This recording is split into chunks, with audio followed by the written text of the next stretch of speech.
천하람 개혁신당 원내대표가 연결이 돼 있다고 해서요. 또 이어서 바로 이야기를 나눠보겠습니다. 원내대표님 나와 계시죠? 네, 안녕하십니까. 개혁신당의 천하람입니다. 정신 하나도 없으시죠? 아니, 이거는 정신이 없는 수준을 넘어가지고요. 이거는 세계 10위권 정말 선진국인 대한민국에서 일어날 수가 없는 일입니다. 이건 그냥 미친 짓입니다. 네, 주변에서 웅성웅성하는 소리가 여기까지 들립니다. 예. 동료 의원들도 지금 다 넋이 나가가지고요. 그냥 다들 지금 다 정말 황당해하고 다 분노하고 즉각 윤석열을 끌어내려야 된다. 지금 다 그렇게 하고 있는 상황입니다. 오늘 그 계엄 해제 요구 결의안 표결에는 참여를 하셨습니까? 국회 언제 도착하셨어요? 저는 겨우겨우 표결 직전에 와서 경계에서 다 막고 있어서 못 들어가다가 네. 겨우 담 넘어가지고 제가 사실 몸도 무거워서 담 넘는 게 쉽지 않은데 오늘 담 넘으신 분들이 여러분이시네요. 아, 그리고 제가 이 기회를 통해 가지고 감사하다는 말씀 드리고 싶은 게 제가 담을 잘 못 넘고 계시니까 시민분이 꼭 들어가셔야 된다고 본인이 땅에 엎드려서 저를 밟고 올라가게 해주셨어요, 등을. 아, 그렇게까지. 예, 그래서 그 시민분 제가 성함도 모르지만은 급해가지고 감사 인사도 못 드렸는데 너무 감사하다는 말씀 이 기회를 빌어서 드립니다. 그렇게 어렵게 담 넘어서 국회를 들어왔더니 국회 본청에서 계엄군 보셨죠? 예. 어떤 마음이 드셨습니까? 아, 정말 이게 꿈인가? 정말 이게 말이 되나? 저는 정말 대한민국이라는 나라에서 정말 대통령 하나가 미치광이가 들어오니까 나라가 50년 전으로 돌아가는구나. 전 대한민국 국군 통수권자가 미치광이인 현실을 사실은 보고도 믿을 수가 없는 정도였습니다. 비상계엄 선포한 긴급 담화 내용이 꽤 길었습니다. 그 담화 내용은 어떻게 보셨어요? 그 담화 내용은 다 헛소리죠. 제가 방송이라서 더 센 말을 쓸 수 없는 게 안타깝지만은 좀 말도 안 되는 얘기고, 아니 야당이 본인들이 정치를 잘 못해서 총선에 져가지고 야당이 더 많아서 야당이 입법부에 있는 권한들을 자기가 대통령이 마음에 안 들게 쓴다. 그게 무슨 계엄의 원인입니까? 그렇으면 지들이 잘해가지고 총선에서 이겼었어야죠. 자유 대한민국의 헌정 질서를 짓밟고 헌법과 법에 의해 세워진 정당한 국가기관을 교란시킨다. 이 문장은 어떻게 보세요? 지금 자기가 하고 있는 거 아닙니까, 그게. 오히려 거꾸로.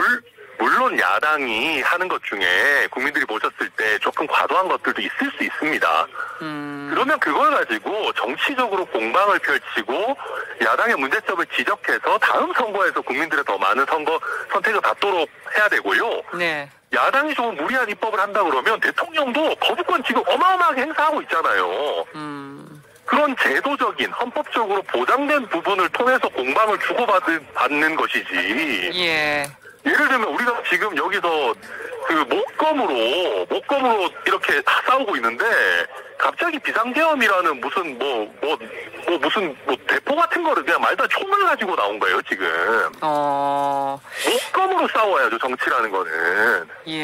말로 싸우고 국민들의 누가 더 잘 설득하냐를 갖고 싸워야지. 여기에 갑자기 총알 가지고 어떡합니까? 아까 민주당 이재명 대표는 이번 계엄 선포 관련해서 위헌성을 얘기했는데 어떻게 생각하세요? 당연히 위헌이죠, 이거는. 당연히 전시사변에 준하는 위기 상황도 없고요. 그리고 지금 법무부에 있는 무슨 계엄과 관련한 얘기도 법무부도 보고를 내지는 심의를 못했다. 총리도 심지어 보고 못 받았다. 절차도 지금 완전히 다 개판으로 해가지고 이게 당연히 이거는 위헌 무효의 계엄이고요. 이거는 제가 봤을 때 즉각 해제를 해야 내란죄를 겨우 벗어날 수 있을까 말까 하고. 근데 아직까지 안 하고 있습니다. 여기서 시간 끌면 제가 봤을 때 이거는 무조건 내란죄 처벌할 수밖에 없는 상황으로 갑니다. 아까 앞서 연결한 정동영 의원은 이제 비상계엄 해제된 후에 바로 국회가 탄핵안을 발의해야 된다는 얘기를 했는데 개혁신당에서는 어떻게 좀 대응을 생각하고 계신가요? 저희도 원래는 탄핵 되게 신중한 입장이었습니다. 왜냐하면 대통령 3명 중에 2명이 탄핵되면 그게 솔직히 나라 꼴이 그게 뭡니까? 근데 지금은 그런 고민이 사치라고 느껴질 정도로 미치광이가 국군 통수권자 자리에 있는 거는 빨리 없애야죠. 그래서 저희로서도 지금은 당연히 신속하게 탄핵을 할 수밖에 없는 상황으로 왔다. 그렇게 평가하고 있습니다. 허은하 대표나 이준석 의원과도 이 상황에 대해서 얘기를 좀 나눠보셨습니까? 네네, 방금 허은하 대표 이런 얘기 지금 또 또 같이 이제 저희가 입장을 공식적으로 발표를 했고요. 예. 예, 뭐 저희 이준석 의원도 아마 크게 다르지 않은 의견일 거라고 생각합니다. 네. 앞으로 전국이 어떻게 흘러가게 될까요? 이게 뭐 지금 여러 가지 현안이 너무 많아서 국회가 어수선했는데 더 어수선한 상황이 돼버렸습니다. 좀 이런 말씀 드리면 그런데요. 지금 윤석열은 자기 탄핵 결정문에 스스로 도장을 찍은 겁니다. 이 정도 되면. 그렇게까지 보시는군요. 예, 이거는 국민들이 그냥 탄핵을 당연시하는 국면으로 들어갔기 때문에 시간 문제고 탄핵이야 뭐 금방 저는 되지 않을까 저는 기대하고 그게 정당이라고 생각하고요. 국민의힘도 내란죄 공범 정당으로 안 가려면은 빨리 탄핵 국면으로 들어가야 됩니다. 근데 국민의힘 상황을 보면 또 한동훈 대표랑 추경호 원내대표의 이 움직임이 좀 결이 달라 보이거든요. 근데 지금 본회의장에 참석한 뭐 소위 말하는 친한계라고 하는 분들만 동참해도 탄핵은 얼마든지 가능합니다. 저는 그래서 뭐 그렇게 오래 걸릴 국면이 아니다 평가하고 있습니다. 끝으로 윤석열 대통령한테 어떤 얘기 전하고 싶으십니까? 지금 그냥 이미 미치광이 짓을 하신 상황이라서요. 뭐 지금 말을 뭐라 할 수가 없고 지금이라도 그냥 빨리 대통령직에서 내려오셔가지고 처벌 받으시라. 탄핵도 지금 어떻게 보면 탄핵도 과분할 정도의 상황입니다. 예. 지금은 바로 처벌 절차로 돌입하는 것이 오히려 지금 상황에 맞는 상황 아닌가 생각합니다. 탄핵도 과분하다 이런 얘기를 해주셨는데 상황을 정말 엄중하게 보고 계신 것 같습니다. 개혁신당 천하람 원내대표와 이야기 나눠봤습니다. 이 상황에서 전화 연결 응해주셔서 고맙습니다. 예, 좋은 일로 인사드려야 되는데 참 안타깝습니다. 예, 알겠습니다. 예.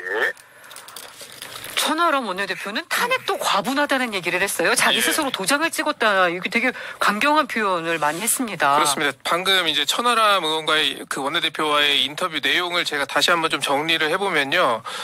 지금 동료 의원들도 지금 넋이 나와서 다들 황당해하고 있는 상황이다. 이런 얘기 전해줬고요. 네. 그리고 윤석열 대통령을 즉각 끌어내려야 한다라는 얘기도 했습니다. 천하람 의원 같은 경우에는 겨우 이제 표결 직전에 좀 본회의장에 거예요. 들어와서 이제 표결에 참여할 수 있었다라는 소식도 전해졌고요. 그리고 단물 넘어서 들어왔는데 한 시민분이 엎드려서 나를 밟고 넘어가십시오 이렇게 얘기했다라는 에피소드도 좀 들을 수가 있었습니다. 예. 그리고 이제 물론 지금 야당이 어떤 탄핵이나 그런 예산 삭감 같은 경우에 있어서 뭐 조금 과도한 것들도 있을 수 있다. 하지만 지금 이런 야당과 주고받는 것은 정치적인 공방이기 때문에 그래서 야당의 문제점을 지적한 뒤에 어떤 다음 선거로서 선택받도록 하는 게 이게 민주주의 절차에서의 어떤 다툼인 것인데 네. 지금 이 계엄 카드를 꺼내 든 것은 어떤 비유적으로 얘기했을 때 목검으로 이렇게 대화로 싸워야 하는 정치인데 목검을 들고 있는 상대에 대해서 대포를 가져온 격이다. 이렇게 좀 비유적으로 설명을 하기도 했고요. 예. 그리고 이제 개혁신당 같은 경우에는 탄핵에 있어서는 조금 신중한 입장이었어요. 항상 어떤 장외 집회라든지 이런 데 있어도 참석하지 않는 모습을 좀 보여왔고요. 네. 하지만 그런 고민이 좀 사치라고 느껴질 정도로 이런 상황은 빨리 바꿔야 된다. 신속하게 탄핵할 상황이다라는 점을 좀 강조를 했습니다. 예.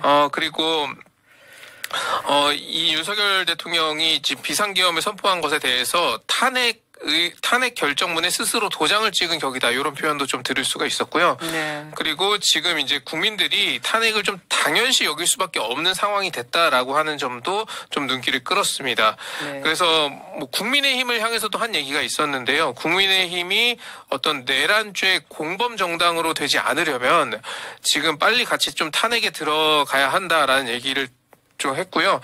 그리고 앞서 그 190명 의원 중에 국민의힘 의원이 뭐 18명 정도 참여했다라는 소식이 전해졌잖아요.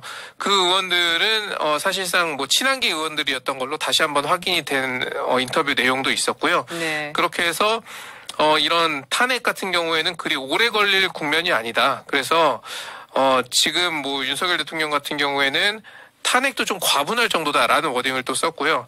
빨리 대통령직에서 내려와 좀 처벌을 받아야 한다. 이렇게 좀 주장하기도 했습니다. 대통령실 소식은 계속 안 들어오고 있는 거죠? 네, 아직 들어오지 않았고요.